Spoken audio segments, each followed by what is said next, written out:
इस वीडियो में हम देखते हैं चैप्टर नंबर 13। प्रश्न नंबर 1 है, निम्नलिखित प्रश्नों के उत्तर दीजिए। और इसमें प्रश्न क है, शिवाजी का जन्म कब और कहाँ हुआ था। उत्तर आप लिखेंगे। शिवाजी का जन्म 6 अप्रैल 1627 ईस्वी को शिवनेर के दुर्ग में हुआ था। अब क्वेश्चन है ख, शिवाजी के माता पिता का नाम बताइए। उत्तर लिख सकते हैं आप। शिवाजी की माता का नाम जीजाबाई तथा पिता का नाम शाहजी भोसले था। उसके बाद ग है क्वेश्चन, शिवाजी का राज्याभिषेक कहाँ हुआ था। उत्तर आप लिखेंगे। शिवाजी का जो राज्याभिषेक था वो रायगढ़ में हुआ था। रायगढ़ के किले में जो है वहाँ पर जो शिवाजी का राज्याभिषेक हुआ था। नेक्स्ट क्वेश्चन है घ, दक्षिण में मराठा शक्ति के उदय का वर्णन कीजिए। उत्तर आप लिखेंगे। एक हेडिंग डाल लेंगे, दक्षिण में मराठा शक्ति का उदय। देखिए हेडिंग इसलिए डाला जाता है, इससे आपका जो क्वेश्चन का आंसर होता है वो बहुत अच्छा लगता है और उससे अच्छे नंबर आने की संभावना भी होती है। औरंगजेब के शासनकाल में दक्षिण भारत में मराठा शक्ति का उदय हुआ। मराठा राज्य के उदय में भौगोलिक स्थिति का भी योगदान था। विंध्याचल, सतपुड़ा, नर्मदा और ताप्ती नदियाँ, पूना, बाजीपुर, कोंकण की उबड़ खाबड़ भूमि आदि ने मराठा लोगों को परिश्रमी, साहसी और आत्मनिर्भर बनाया और उन्होंने छापामार युद्ध प्रणाली अपनाकर अपने साम्राज्य की शक्ति बढ़ाने में सफलता प्राप्त की। मराठों ने दक्षिण के राज्यों अहमदनगर, बीजापुर और गोलकुंडा आदि की शक्ति कमजोर होने का लाभ उठाया। शिवाजी ने मराठों को संगठित करके एक स्वतंत्र मराठा राज्य की स्थापना की। औरंगजेब का पतन एवं आर्थिक संकट भी मराठों के साम्राज्य स्थापना में सहायक हुआ। नेक्स्ट क्वेश्चन हमारे लिए अंग है।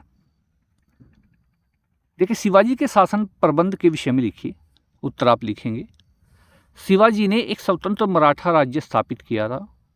उन्होंने अपने जो स्वराज्य का शासन प्रबंध निम्नलिखित ढंग से किया। पहला आपका हेडिंग होगा इसमें अष्टप्रधान। देखिए पूरे साम्राज्य का मुखिया राजा था, उसे छत्रपति कहते थे। राजा के अनेक अधिकार थे, वह अपनी इच्छा से कोई भी शासन संबंधी कार्य कर सकता था। शिवाजी ने अपनी सहायता के लिए 8 मंत्री नियुक्त किए। इन मंत्रियों के समूह को अष्टप्रधान कहा जाता है और प्रधानमंत्री को पेशवा कहते हैं। देखिए ये क्वेश्चन ना बड़ी बड़ी जो कंपटीशन के एग्जाम होते हैं प्रतियोगिता के, उनमें आता है कि अष्टप्रधान किसके समय में थे। तो अष्टप्रधान जो थे ये शिवाजी के समय में थे। उसके बाद इसमें ये हेडिंग आप दूसरा डालेंगे, न्याय प्रबंध। शिवाजी बड़े न्यायप्रिय थे। उन्होंने न्याय के लिए पंचायतों की व्यवस्था की। वे अपील स्वयं सुनते थे। इस प्रकार हम कह सकते हैं कि शिवाजी ने अपने स्वराज्य का शासन प्रबंध बड़े अच्छे ढंग से चलाया।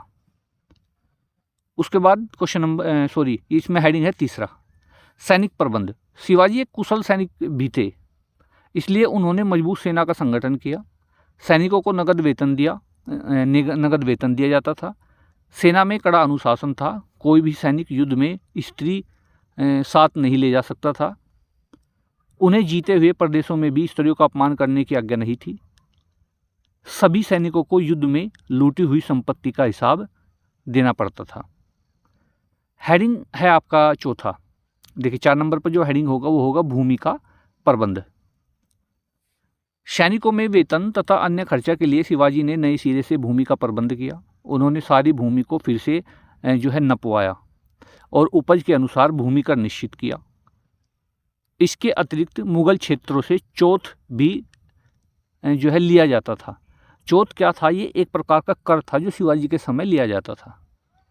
उसके बाद क्वेश्चन नंबर आपका 6 है, पानीपत की तीसरी लड़ाई क्यों हुई और इसके क्या परिणाम हुए। देखिए मराठों ने सबसे पहले पंजाब पर हमला करके उस पर अधिकार कर लिया।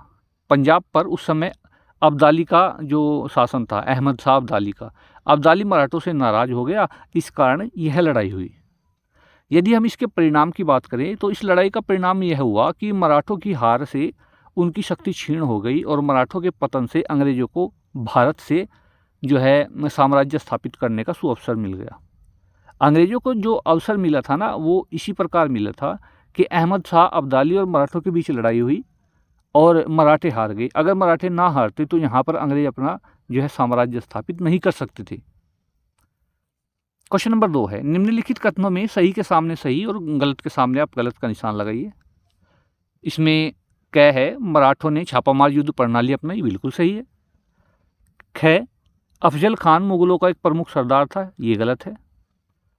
ग, शिवाजी का रामनगर में राज्याभिषेक हुआ, ये भी गलत है, क्योंकि अभी अभी हमने पिछले क्वेश्चन में पढ़ा था कि रायगढ़ में उनका राज्याभिषेक हुआ था। और घ, शिवाजी ने शाइस्ता खां को बखनक से मारा, ये गलत है। इस प्रकार आप क्वेश्चन करेंगे। क्वेश्चन नंबर 3 है, सही जोड़े बनाइए। देखिए इसमें आपके क और ख ये दो इस प्रकार के स्तंभ है, इनको मिलाना है। नादिर शाह का आक्रमण ये 1739 में हुआ था। अहमद शाह अब्दाली का आक्रमण 1761 में हुआ था। शिवाजी की मृत्यु 1680 में हुई थी और सूरत पर आक्रमण जो हुआ था 1670 में। आप इस चैप्टर को पूरा कीजिए और ध्यान से पढ़िए। धन्यवाद।